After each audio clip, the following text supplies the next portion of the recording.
Assalamualaikum warahmatullahi wabarakatuh. Perkenalkan, nama saya Ahlan Muslim Barok, mahasiswa Institut Agama Islam Tazkiyah dengan NIM 2310 40 90 45. Saya dari Prodi Komunikasi Penyiaran Islam.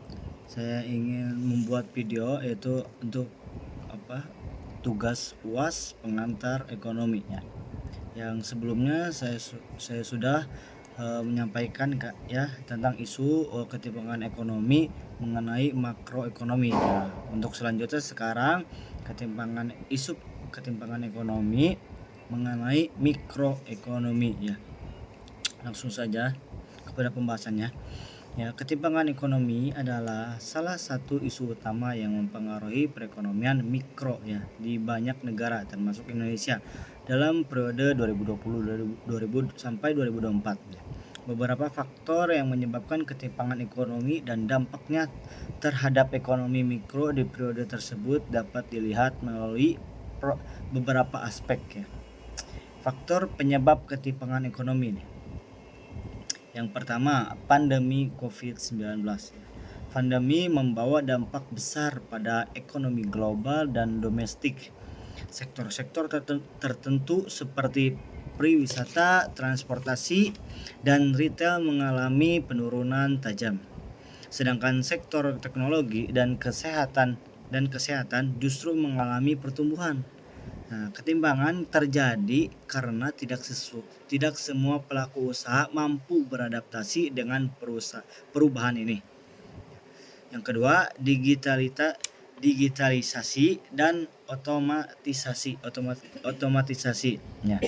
Percepatan digitalisasi dan otomatisasi pekerjaan selama pandemi meningkatkan produktivitas, tetapi juga menciptakan ketimpangan karena tidak semua pekerja memiliki keterampilan yang dibutuhkan dalam ekonomi digital. Ya. Yang ketiga, kebijakan fiskal dan moneter. Respon pemerintah melalui kebijakan fiskal dan moneter sering kali lebih menguntungkan pelaku usaha besar dibanding usaha mikro, ya, kecil dan menengah (UMKM). Program stimulus ekonomi dan insentif pajak lebih mudah diakses oleh perusahaan besar. Nah, oke, lanjut yang nomor 4, akses pendidikan dan pelatihan. Ketimpangan akses terhadap pendidikan dan pelatihan memperparah ketimpangan ekonomi.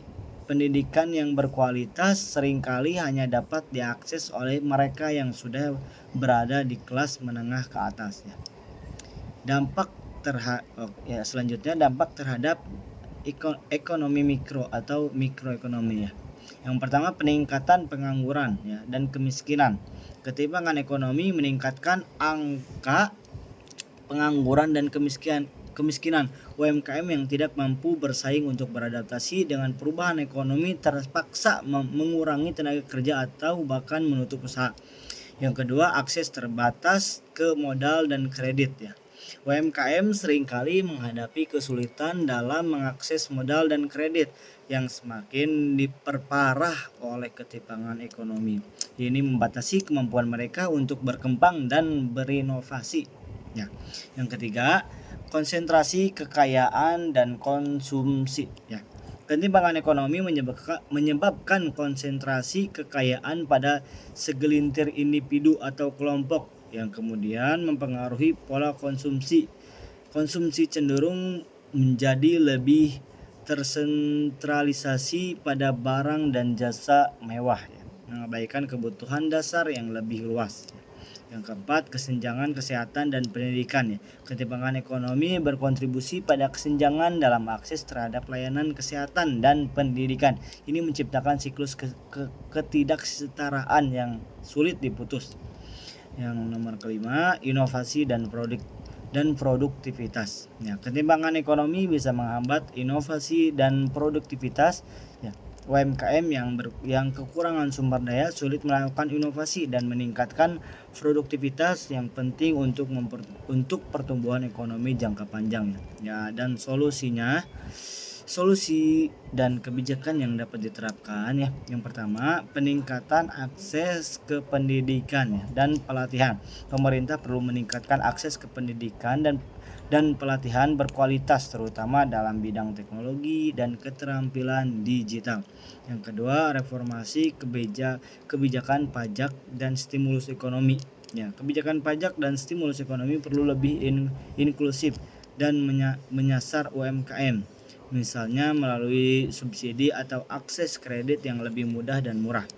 Yang ketiga, digitalisasi UMKM ya, mendorong digitalisasi di kalangan UMKM melalui pelatihan, penyediaan infrastruktur dan akses ke platform digital untuk memperluas pasar dan meningkatkan efisiensi. Ya, mungkin itu saja yang bisa saya sampaikan, kurang lebihnya mohon maaf. Wabillahi taufiq wal hidayah. Wassalamualaikum warahmatullahi wabarakatuh.